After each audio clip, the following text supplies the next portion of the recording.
자, 옆 사람하고 인사 한번 하겠습니다. 사랑하고 축복합니다. 당신 때문에 오늘도 살맛이 납니다.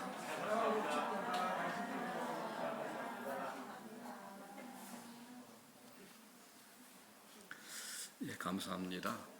오늘도 이 예배에 함께한 우리 은서를 위해서, 오늘 하율이가 안 보이네. 자, 우리 아이들 위해서 복된 예배자, 은혜 예배자, 저 어린 것이 얼마나 예쁩니까? 우리 박수 한번 부탁합니다. 그 다음에 세상에 재밌는 것이 얼마나 많은데 청년들이 이 자리에 와서 예배드리면 이거는 대단한 겁니다, 여러분. 그죠? 새벽 이슬 같은 우리 청년들을 위해서 격려와 축복의 박수 한번 부탁드립니다. 자, 오늘 세상의 셈법에서 벗어나는 생각이라는 제목으로 말씀 전합니다. 성경은 기독교의 가장 중요한 주제를 사랑과 믿음이라고 가르칩니다. 그런데 여러분 한번 생각해 보십시오. 사랑과 믿음, 이건 이 두 가지 이런 인격과 인격, 자유인과 자유인의 관계 안에서만 성립됩니다. 물론 신분의 높고 낮음이라는 신분의 차이는 있을 수 있지만 관계성에서는 대등해야 됩니다.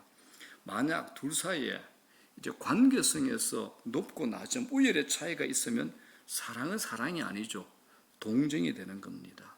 너 믿어라. 믿음은 믿음이 아니라 강요가 되는 겁니다. 그래서 하나님이 우리를 사랑하는 것과 우리에게 믿음을 요구하는 것은 아버지와 자녀라는 관계 안에서 대등한 조건에서 우리를 대우하신다는 겁니다. 대등한 조건에서 하나님은 절대로 우리를 소모품이나 도구로 대하시지 않습니다. 성경에 야곱이라는 잔머리에 빠르고 욕심 많은 사람이 나옵니다. 야곱이라는 이름 자체가 약탈자라는 의미를 갖고 있습니다. 실제로 그는 그렇게 삽니다. 그의 인생 후반기 창세기 32장을 보게 되면 하나님의 사자가 야복나루에서 야곱에게 묻습니다. 네 이름 뭐야? 했더니 야곱이 이렇게 얘기하죠. 저는 야곱입니다. 이게 나는 약탈자입니다. 이거하고 똑같은 말입니다. 그래서 하나님의 사자가 야곱에게 다시는 네 이름을 약탈자라고 하지 마, 야곱이라고 하지 말라고 합니다.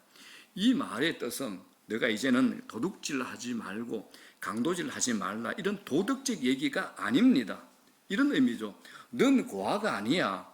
네가 필요한 것 내가 준다. 그래서 다시는 네 이름을 야곱, 약탈자라고 하지 마라. 나는 네 아비다. 이렇게 선언하신 겁니다. 나는 네 아비다라는 겁니다. 그게 바로 야곱의 새 이름 뭡니까? 이스라엘이라는 겁니다. 이거죠. 자식 이기는 애비가 어디 있냐? 너는 나를 이겼지 않냐? 너는 나를 이기는 자다. 이렇게 된 겁니다. 하나님이 우리를 이런 수준으로 대우해 주신다는 것, 사건으로 보여준 겁니다. 우리가 하나님께 이런 대우를 받고 있는 자들입니다. 이 사실을 알고 경험하며 살아가야 되는 것이 우리의 싸움이 됩니다. 하나님이 우리에게 주시려는 것이 얼마나 크고 위대한가, 또 무엇인가를 알아야 하는 것이 우리 신앙의 싸움이 되는 겁니다. 우리는 대부분이 이분법적인 신앙관을 가지고 있습니다. 쉽게 말하면 잘하면 복 받는다, 잘못하면 벌 받는다, 이런 인과응보의 신앙관이 뿌리 깊게 우리에게 박혀 있습니다. 그래서 문제나 고난을 만나면 갑자기 어떤 질병에 걸리면 의뢰 잘못했으니까 벌 받는 거야, 회개해, 이렇게 이제 생각을 합니다. 그런데 성경은 우리가 당하는 고난에 대해서 우리의 신앙관과 다르게 얘기하고 가르칩니다. 그래서 오늘 제가 드리고 싶은 말씀도 고난에 대해서 잘하면 복 받는다, 잘못하면 벌 받는다, 이런 익숙한 이분법적인 생각이 아니라 이런 셈법에서 벗어나는 생각이라는 이런 주제로 고난을 한번 들여다보고자 합니다. 먼저 여러분들이 아셔야 될 것, 성경 전체의 맥락에서 말씀하시는 고난은 이런 의미를 가지고 있습니다. 고난은 우리를 흔들어서 다음으로 나아갈 길이 있다는 것을 알려주는 겁니다. 우리를 흔듭니다. 그리고 다음으로 나아갈 길이 있다는 것을 알려주는 것, 이게 고난입니다. 우리 하나님의 자녀가 겪게 되는 고난이 이런 겁니다. 여러분 기대되지 않습니까? 여러분은 자신에게 다가오는 고난에 어떻게 반응하십니까? 우리의 인생과 우리의 신앙은 닥쳐오는 고난에 어떻게 반응하는가에 따라서 결정됩니다. 신앙과 고난은 뗄래야 뗄 수가 없습니다. 굉장히 밀접한 관계에 있습니다. 우리는 우리에게 다가오는 고난을 달갑게 여기지 않습니다. 고난 좋아하지 않습니다. 그래서 우리는 하나님께 이 문제, 이 고난 빨리 해결해 달라고 기도합니다. 고난이 다가왔을 때 하나님 이 고난 천천히 해결해 주십시오라고 기도하는 사람은 아무도 없습니다. 그런데 하나님과 우리 사이에는 간격이 있죠. 하나님께서는 우리 삶에서 과정을 중요하게 생각하십니다. 그러나 우리는 과정보다 결과에 집중합니다. 지금 당장 내놔라 이거죠. 자, 과정이 중요한 이유가 있죠. 믿음이 단련되는 시간이 과정 안에 있기 때문에 그렇다라는 겁니다. 고난이 왔을 때 우리가 힘들어한다는 것을 하나님께서 알고 계십니다. 그런데 하나님께서는 우리의 고난을 금방 치워주시지 않습니다. 금방 제거하시지 않는다는 거죠. 성경 안에 이런 사건이 여러 곳에 등장하는데 마태복음 8장을 보게 되면 제자들이 주님과 함께 배를 타고 가는데 바다에 풍랑이 일었습니다. 제자들이 죽는다고 소리를 지르죠. 그리고 깊이 잠들어 계신 주님을 깨웠습니다. 그때 주님이 일어나셔서 바다를 풍랑을 잠잠하게 하셨습니다. 다 아는 얘기잖아요. 자, 여기서 이제 우리가 대놓고 말은 못하는데 의심이 가는 게 있죠. 아니, 주님께서는 자연을 다스릴 수 있는 분이니까, 풍랑도 잠잠하게 하실 수 있는 분이니까 아예 처음부터 풍랑이 일어나지 않게 하셨으면 더 좋을 거 아니냐. 어떠세요? 그런 생각을 안 해보셨나요? 아마 청년들은 대부분 이런 의심의 시간을 거쳤을 겁니다.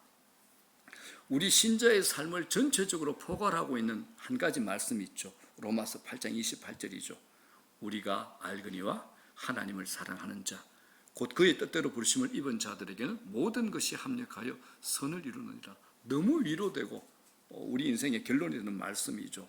지금 어려움 당하고 있지만 하나님께서는 결국 모든 것이 합력하여 선을 이루게 하시겠다는 약속입니다. 대단하죠. 그런데 의문이 있습니다. 하나님, 나 지금 어려워 죽겠는데 구태여 나중에 합력하여 선 이루지 말고 아예 문제나 고난이 일어나지 않게 하시면 좋겠습니다라는 생각의 의문이 우리에게 있는 겁니다. 여러분들은 대단히 성숙하신 분들이에요. 전혀 그런 의심 없이 그냥 다 받아들이시네. 목사보다 훨씬 나은 것 같습니다. 자, 이제 어려움을 허락하시는 분, 또 합력하여 선을 이루시는 분이 같은 분이라는 것이 우리에게 혼란을 주죠. 같은 분이라는 것. 우리는 쉬운 삶을 살고 싶어 합니다. 편안한 삶, 아무런 문제가 일어나지 않는 삶을 살기 원합니다. 거기다가 문제 없는 삶을 살아가는 사람을 뭐라고 생각합니까? 저 사람은 복받은 사람이다라고 생각합니다. 또 어떤 사람에게 힘들고 어려운 일이 닥치면 당신은 하나님의 사랑을 덜 받는 것 같다라고 말은 안 하지만 그렇게 우리가 선입견을 가지게 됩니다. 그런데 지금부터 중요합니다. 여러분, 이거 간단하게 생각해서는 안 됩니다. 자, 우리가 산을 올라갈 때 사륜구동이죠. 힘이 좋은 차. 사륜구동에 힘이 좋은 자동차를 타고 단숨에 올라가기를 원하십니까? 아니면 걸어서 땀 흘리며 힘들게 올라가시기를 원하십니까? 물론 자동차 타고 산 오른다면 쉽게 올라갈 수 있습니다. 그러나 걸어서 산을 올라갈 때만 보고 아름답고 빼어난 광경을 경험할 수 있는 거죠. 숨겨진 비경을 우리가 관찰할 수 있는 겁니다. 그리고 올라가는 동안 다리에 근육이 단련됩니다. 무엇보다 자동차를 타고 한 방에 정상에 이른 사람이 느끼는 기쁨과 걸어서 천천히 비경을 감상하면서 걸어서 올라가는 사람이 느끼는 기쁨은 완전히 다르다라는 겁니다. 남자들이 군대에 있을 때는 자기가 근무하는 부대가 얼마나 편한가 이게 자랑이 됩니다. 야, 나는 몸이 편한 후방에 있거든. 너 고생하잖아. 나 행정병과에 자랑합니다. 그런데 제대하고 세월이 지나면 어떤가요? 얼마나 힘들고 고생했는가가 이게 이제 자랑이 됩니다. 그렇죠. 이야기거리가 더 많기 때문입니다. 요즘 세상이 척박한데 전쟁터 같습니다. 살다 보면 고난이 성난 파도처럼 우리에게 밀려옵니다. 그런데 사람들이 이 어려움을 견뎌내지 못합니다. 역경지수가 낮은 겁니다. 어떤 사람 머리 좋고 실력 있고 능력도 있는데 역경지수가 낮아서 이겨내지를 못합니다. 조금만 힘들어도 견디지 못하고 자기 마음대로 되지 않으면 우울해합니다. 작은 실패에도 인생이 끝난 것으로 생각합니다. 자, 그렇다면 우리를 향한 하나님의 계획과 하나님의 마음은 어떠실까요? 하나님께서는 우리가 편안한 삶을 사는 것보다 강해지는 삶을 살기를 원하십니다. 우리가 편안한 삶을 사는 것보다 우리가 강해지는 삶을 살기를 원하신다는 겁니다. 제가 이제 성경으로 증명을 합니다. 자, 오늘 11절 보겠습니다. 시작. 마치 독수리가 자기의 보금자리를 어지럽게 하며 자기의 새끼 위에 너풀거리며 그의 날개를 펴서 새끼를 받으며 그의 날개 위에 그것을 엎는 것 같이, 하나님은 우리 인생이 독수리처럼 되기를 원하시기에 이렇게 비유를 합니다. 어미 독수리는 새끼가 어릴 때 새끼의 보금자리를 아주 포근하게 부드럽게 따뜻하게 만들어줍니다. 그런데 조금만 지나면 어미는 보금자리를 어지럽혀 가지고 새끼를 그곳에 있지 못하게 만들고 새끼를 밀어내버립니다. 땅바닥으로 떨어뜨려 버리는 거죠. 이것처럼 하나님께서 이스라엘 백성들을 광야로 내모셨습니다. 이것처럼 하나님께서 우리를 이렇게 다루시기도 한다라는 겁니다. 이스라엘 백성들이 보금자리에서 떨어지는 독수리 새끼처럼 죽는다고 소리쳤죠. 우리도 그렇게 아우성치잖아요. 하나님 힘들어 죽겠어요. 나 미치겠어요. 너무 힘들단 말이에요. 아우성치잖아요. 그런데 하나님께서 이스라엘 백성들, 하나님 백성들 죽이려고 하신 게 아닙니다. 오히려 강하게 하시려고 이스라엘 백성들을 광야로 내모신 겁니다. 여러분들은 노년이 돼가지고 살아온 삶을 회고할 때 무엇이 기억날 것 같습니까? 여행 가고 편하게 살았던 것이 기억날까요? 그렇지 않습니다. 힘들고 어려웠던 순간을 통과한 것이 제일 많이 기억날 겁니다. 삶이 힘든 것보다 그래서 힘든 삶을 통해 우리가 강해지는 것이 중요합니다. 저도 마찬가지입니다. 목회하다가 어렵고 힘들었던 순간이 가장 기억에 많이 남습니다. 제가 설교 도중에 제 목회 중간중간에 있었던 간증을 할 때 한결같이 힘들고 어려웠던 순간을 얘기하지 않습니까? 좋았던 순간은 별로 기억나지 않습니다. 내가 힘든 일을 통해서 하나님께 매달리고 그 일을 통해서 하나님 앞에서 낮아지고 그 일 때문에 하나님 앞에 열심히 부르짖었기 때문입니다. 그러면서 하나님의 은혜를 체험했기 때문에 그것이 선명하게 제게 기억이 남습니다. 여러분, 강해지고 싶죠? 강해지려면 힘든 순간을 보내셔야 됩니다. 자, 여러분 가운데 또 이런 마음이 들 겁니다. 그래도 목사님, 나는 편안하게 살고 싶어요 라고 생각하는 분이 있을 겁니다. 그런데 누구든 만나서 얘기 들어보십시오. 인생은 편안하게 살 수 없게 되어 있습니다. 인생은 편안하게 살 수 없게 되어 있습니다.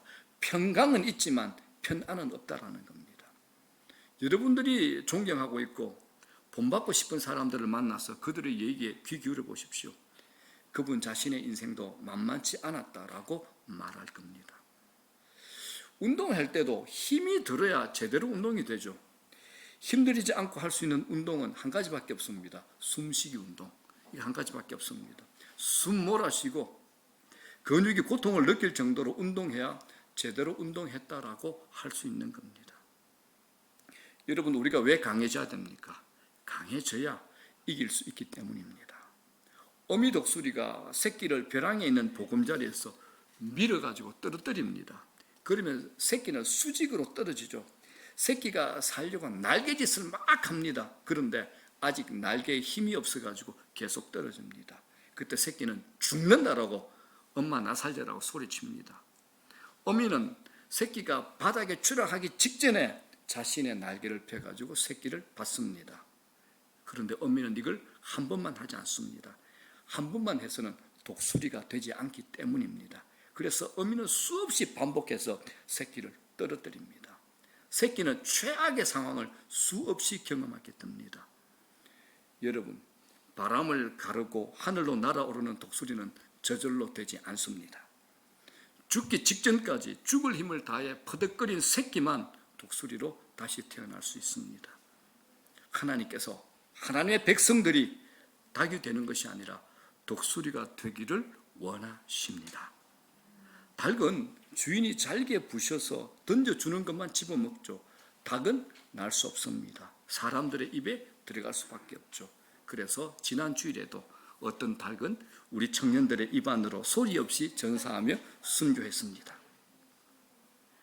왜 독수들이 벼랑 끝에 집을 지을까요? 답은 간단합니다. 새끼들을 떨어뜨리기 위해서입니다. 하나님께서도 하나님의 백성들을 훈련시킬 때에 벼랑 끝을 사용하십니다. 여러분 경험해 보셨잖아요. 벼랑 끝에 써보셨잖아요. 그런데 사람은 벼랑 끝에서 강해집니다. 그래서 더 이상 밀릴 수 없는 상황이 이르렀을 때 사람들에게서 괴력이 나오죠. 독수리 새끼가 둥지 안에 있는 동안에는 괴력이 나올 수 없습니다. 벼랑 끝에서 떨어질 때 괴력이 나오죠. 포근하고 부드러운 둥지 안에서 날 때는 이렇게 나는 거야. 너 1초에 날개질 몇 번 해야 된다라고 훈련받는다고 해서 괴력이 나오는 것이 아닙니다. 독수리 새끼가 벼랑에서 떨어지면 새끼는 죽을 힘을 다해서 날개짓을 합니다. 새끼가 떨어져서 바닥을 바로 치기 그 전까지 어미는 절대로 새끼를 돕지 않습니다. 어미가 새끼를 도우면 안 됩니다. 도울 것 같으면 떨어뜨리지 말아야죠.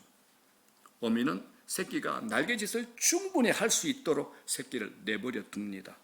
날개짓을 통해서 이 새끼가 독수리가 됩니다.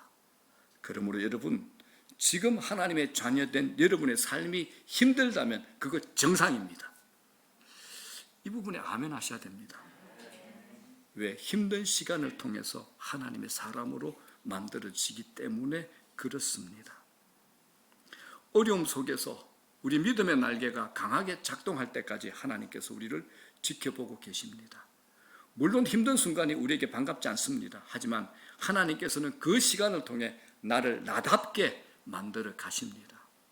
이것처럼 여러분, 고난이 일을 합니다. 고난이 우리를 깊고 넓게 만들어 가는 겁니다. 고난은 우리를 흔들어서 다음으로 나아갈 길이 있다는 것을 우리에게 알려줍니다. 여러분, 습관은 참 무서운 겁니다. 쉬운 것에 굴복하고 무릎 꿇는 것 반복하면 이거 습관됩니다. 그러면 잠깐만 어려워도 쉽게 포기하게 되죠. 그것이 반복되면 습관이 됩니다. 쉽게 포기해서 무릎 꿇는 것이 습관이 되면 그 사람 거기에서 인생 끝나는 겁니다.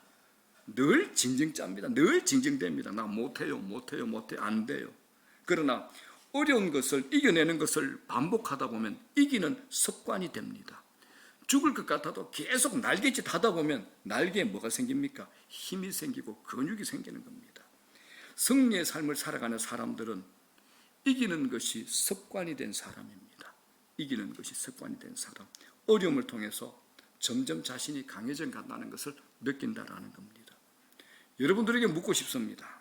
여러분들은 쉬운 것에 굴복하는 그런 습관을 가진 사람입니까? 아니면 이기는 것이 습관이 된 사람입니까? 어느 쪽에 속하십니까? 여러분, 중요한 것은 어려움이 아닙니다. 어려움을 통해서 강해지는 것이 중요합니다. 강해지는 겁니다. 우리가 이 땅에서 편안하게 사는 것이 우리의 목적이 되어서는 안 됩니다. 편안하게 사는 것이 목적이 되면 우리의 기도는 늘 문제를 해결해 달라고 기도하고 힘들어서 못 살겠다고 기도하고 늘 골골거릴 겁니다. 하지만 하나님께서 우리 삶에 일어난 고난을 통해서 우리를 강하게 하시고 우리를 하여금 하늘을 날게 비상하게 하십니다. 그 은혜를 경험하시기를 주의 이름으로 축원합니다. 오늘 우리에게 편안함이 최고 유혹이 됩니다. 매스컴이나 유튜브를 보게 되면 사람들은 편안하게 살아가는 것에 초점을 맞추고 살아갑니다. 우리는 이미 그 속에 감염되어 있습니다. 편안하게 사는 것이 최고의 행복이라고 생각합니다. 그러나 편안한 삶은 신앙생활에 있어서는 최고의 적입니다. 편안함은 우리로 하여금 하나님으로부터 멀어지게 합니다. 세상의 즐거움은 우리로 하여금 하나님에게서 멀어지게 한다는 것입니다. 사람은 성장하고 성공하면 부모로부터 독립합니다. 부모의 도움이 더 이상 필요하지 않다고 생각을 합니다. 무엇이든 스스로 할 수 있다고 생각하면 이제 독립을 선언합니다. 그러나 영적 세계에서는 다릅니다. 영적으로 성장하면 성숙할수록 하나님을 더욱 의지하게 됩니다. 영적인 독립선언은 없습니다.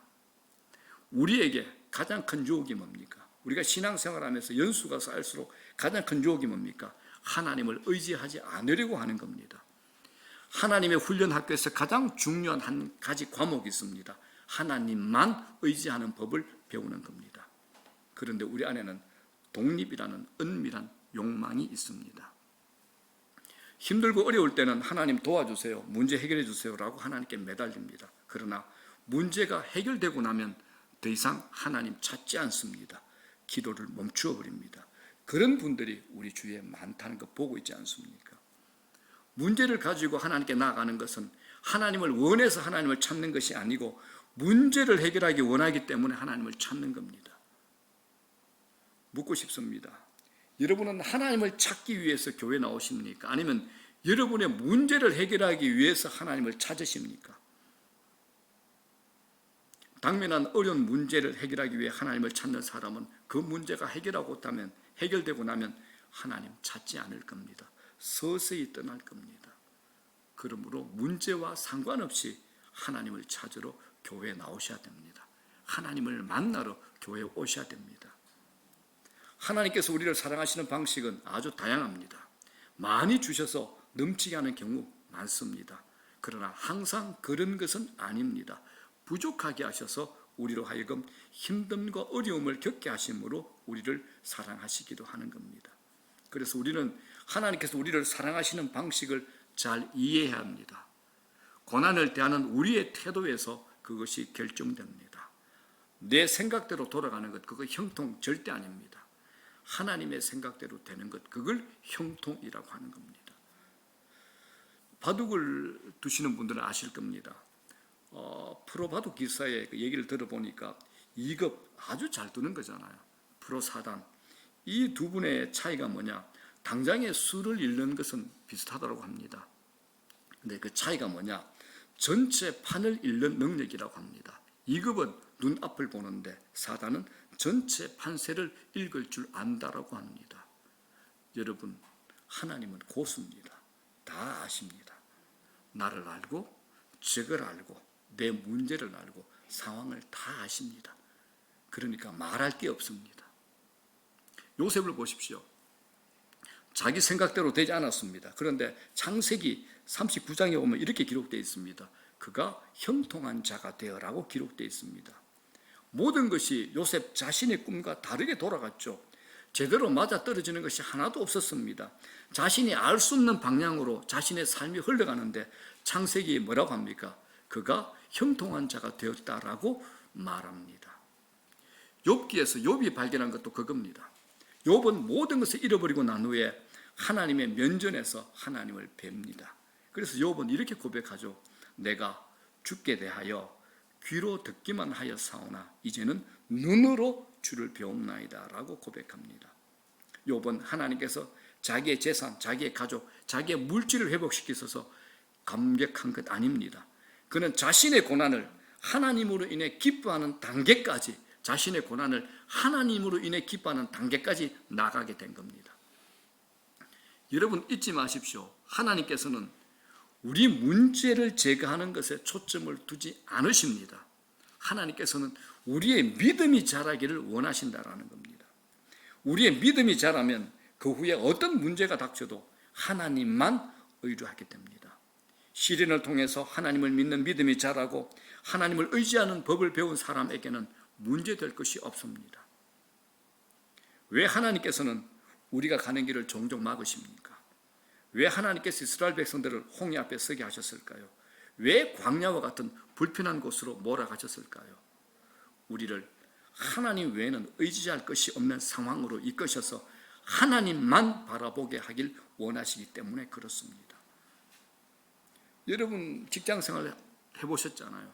그 조직에서 위에 분들을 섬기다 보면 섬기는 분의 성향을 알게 됩니다. 그런데 제가 보니까 하나님은 분명한 것이 있습니다. 하나님은 쉬운 길보다 어려운 길을 좋아하시는 것 같습니다. 하나님의 사랑을 받은 사람 보십시오. 모세, 다윗, 바울, 요셉, 예수님까지 모두 험한 곳 광야로 인도함을 받았습니다. 광야가 어떤 곳입니까? 결핍의 장소죠. 쉴 곳이 없고 먹을 것이 부족하고 물이 없는 장소입니다. 그래서 광야는 하나님만 의지하는 장소입니다. 광야가 미드바라는 말입니다. 이 말은 말씀을 뜻하는, 하나님의 말씀을 뜻하는 다바르에서 나왔습니다. 그렇기 때문에 광야는 어디냐? 하나님이 말씀하시는 곳이 광야가 됩니다. 인간은 하나님의 말씀을 들어야 하는 쉐마적인 존재입니다. 그래서 하나님 말씀을 듣고 하나님 말씀이 들리면 살아나는 존재로 변합니다. 아마 여러분들 중에 지금 광야에 있는 분들이 있을 겁니다. 목사님 앞이 보이지 않아요. 내가 어떻게 살아야 돼요? 내 삶이 이렇게 힘들어요. 저 사람 때문에, 때로는 질병 때문에, 재정 때문에, 관계 때문에. 그런 분들 지금 광야에 있지 않습니까? 그러나 하나님 말씀을 듣고 말씀이 들린다면 살아나게 됩니다. 그런데 광야가 그 말씀이 가장 잘 들리는 곳입니다. 저희 교회 한 분 집사님께서 오래전 젊었을 때 국립호텔에 머문 적이 있었는데, 국립호텔 아시죠 여러분? 모르십니까? 세 글자, 교자, 도자, 소자. 그죠? 국립호텔에 머문 적이 있었는데, 그곳에서 하나님 말씀이, 하나님 막 이제 처음 알아가시는데, 하나님 말씀이 꿀송이처럼 달고 달아 눈에 마음에 쏙쏙 담기는 경험을 했답니다. 말씀이 자기 마음을 때리도록 들리는 거죠. 어디 있어요? 국립호텔이라는 광야였어요. 광야에서. 그러니 하나님께서 때때로 우리를 광야로 이끌지 않겠습니까? 광야 갈 때 하나님께서 하나님 음성을 들으라는 사인으로 알고, 여러분 하나님 음성에 귀 기울이고 주목하십시오. 그러므로 최고의 자리는 어떤 자리냐? 말씀이 들리는 자리입니다. 최고의 교회는 어떤 교회일까요? 말씀이 들리는 교회입니다. 최고의 은사는요, 말씀이 들리는 은사가 됩니다. 자신이 광야의 자리에 있다면 말씀을 많이 들으십시오. 그러면 살아납니다. 사랑하는 여러분, 우리가 어려움이 없다면 하나님 만나지 못했을 겁니다. 저도 만약 제가 고난을 경험하지 않았다면 저도 하나님 제대로 만나지 못했을 겁니다. 온전한 믿음을 가진 사람은 시련이 왔을 때 점점 더 강력하게 피어오릅니다. 말씀을 통해서 환난을 통과하기 때문에 가라앉지 않습니다. 솟아오릅니다. 구약의 요나가 하나님 명령을 저버리고 다시스로 도망치다가 바다에 빠져가지고 물속이 뱃속에 들어가죠. 거기서 기도하는 모습이 나오는데 요나서 2장이 이렇게 표시합니다. 요나서 2장은 전체가 기도입니다. 실패의 경험 속에서 요나는 기도를 이렇게 배웁니다. 물고기 뱃속에서 요나가 기도하는데 이 기도가 점점 상승하는 겁니다. 자, 2장 7절 보십시오. 이렇게 고백합니다. 다 같이 시작. 내 영혼이 내 속에서 피곤할 때에 내가 여호와를 생각하였더니 내 기도가 주께 이르러 싸우며 주의 성전에 미쳤나이다. 아멘. 기도의 상승을 보십시오. 하나님 명령을 저버리고 도망치다가 바다에 빠져 물고기 뱃속에서 겨우 숨쉬고 있는데 여기서 기도로 떠오르는 법을 배웁니다. 내 기도가 주께 이르러 싸우며 주의 성전에 미쳤나이다. 하나님께서 우리 삶에 정확하게 개입하십니다. 때를 따라 역사하십니다. 히브리서 기자가 이걸 이렇게 우리에게 가르쳐 줍니다. 히브리서 4장 16절 시작. 그러므로 우리는 긍휼하심을 받고 때를 따라 돕는 은혜를 얻기 위하여 은혜의 보좌 앞에 담대히 나아갈 것이라. 아멘. 때를 따라 돕는 은혜를 받으시는, 얻으시는 여러분 되시기를 주의 이름으로 축복합니다. 때를 따라 역사하시는 하나님을 경험하기 위하여 하나님께 담대히 나아가시라는 겁니다. 어미 독수리는 새끼 독수리를 벼랑에서 떨어뜨린 후 새끼를 계속 지켜보고 있습니다. 그리고 정확한 순간에 날아가서 새끼를 받아 올립니다. 새끼 독수리가 벼랑에서 떨어지면서 죽는다고 소리를 질러도 어미 독수리는 가만히 보고 있습니다. 새끼 독수리가 바닥을 치기 직전에 어미 독수리가 총알같이 날아가 새끼 독수리를 받아서 올립니다. 중요한 것은 어미 독수리는 새끼 독수리를 벼랑에서 떨어뜨렸다가 받아 올리기를 여러 번 반복하면서 새끼 독수리를 독수리가 되게 만든다는 겁니다. 독수리가 되게 만든다는 겁니다. 10절 보십시오. 다 같이 시작. 여호와께서 그를 황무지에서 짐승이 부르짖는 광야에서 만나시고 호위하시며 보호하시며 자기의 눈동자같이 지키셨도다. 새끼가 죽지 않도록 어미가 새끼를 보호하듯이 하나님께서 우리를 보호하신다는 겁니다. 우리 절대 죽지 않습니다, 여러분. 그러나 이것보다 더 중요한 거, 하나님께서 하나님의 백성들, 우리를 강하게 하신다는 겁니다. 강하게 하신다는 겁니다. 하나님께서는 우리가 이 땅에서 살아가는 동안 우리가 만나는, 우리에게 다가오는 수많은 환난과 시련 앞에서 굴하지 않고 날아오르는 독수리가 되게 하십니다.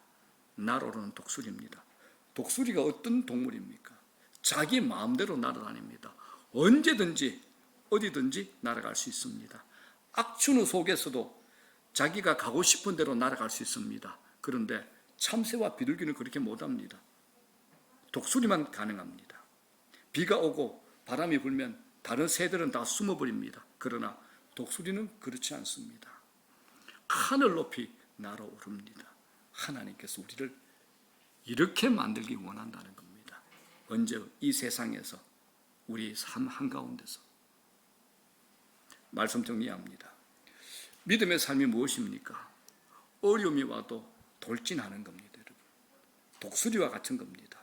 독수리는 바람에 휘둘리지 않습니다. 시련이 와도, 어려움이 와도, 방해가 와도 그것 때문에 독수리는 멈칫하지 않습니다. 날개를 펴고 날아갑니다. 여러분들도 자유롭게 날고 싶습니까? 하나님께서는 우리를 독수리와 같은 하나님의 백성으로 세우시기를 원하십니다. 우리 인생에 어려움이 있습니다. 어쩔 수 없습니다. 앞으로도 별의별 이상한 어려움이 생길 겁니다. 그러나 하나님께서는 우리는 그 어려움보다 더 높은 상공, 우리를 독수리 되게 하셔서 날아오르게 하실 겁니다. 우리가 독수리가 되면 그 순간부터 하나님의 말씀을 따라 살아가게 됩니다. 어려움이 와도 상관없습니다. 고난이 오고 시련이 와도 그것 때문에 멈칫하거나 좌절하거나 낙심하지 않습니다. 두려움에 빠지지 않습니다. 날아오릅니다. 끙끙 앓으면서 신앙생활을 하지 않습니다. 수많은 날개짓을 통해 가지고 강해져서 오직 여호와만을 앙망하는 하나님의 백성으로 살아가게 될 겁니다. 12절 보십시오. 여호와께서 홀로 그를 인도하셨고 그와 함께한 다른 신이 없었도다.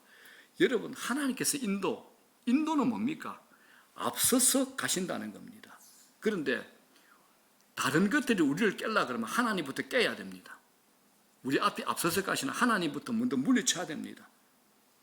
이게 하나님께서 우리를 인도하심입니다. 하나님께서 적절하게 우리를 강하게 만들어 가시면서 인도하신다는 겁니다. 절대 죽지 않습니다. 절대 망하지 않습니다. 걱정하지 마시고 훈련에 들어가십시오. 강해지십시오. 이기는 습관을 가진 분이 되십시오. 마지막까지 우리 인생을 책임지실 분 하나님 한 분밖에 없습니다. 오직 여호와 한 분만이 우리가 바라볼 유일한 대상이 됩니다. 끝에서 실패한 사람, 끝까지 실패한 사람, 그 사람의 실패를 우리는 실패라고 부릅니다. 그러나 중간에 아무리 실패를 하더라도 최종 실패자는 중간에 그 실패를 경험했다, 체험했다라고 말합니다. 우리들 중에 지금 실패같이 주저앉아 있거나 멈칫거리고 있다면 그 실패를 반드시 인생의 경험으로 만드십시다. 상처가 아니라 웃으며 자랑할 수 있는 추억의 경험으로 만드십시다. 그러므로 여러분, 이 땅에서 살아가면서 여러분의 삶에 다가오는 고난과 시련, 역경 앞에 무릎 꿇지 마시고 오히려 고난과 역경을 무릎 꿇게 만드는 강력한 하나님의 사람이 되시기를 주님의 이름으로 축원합니다.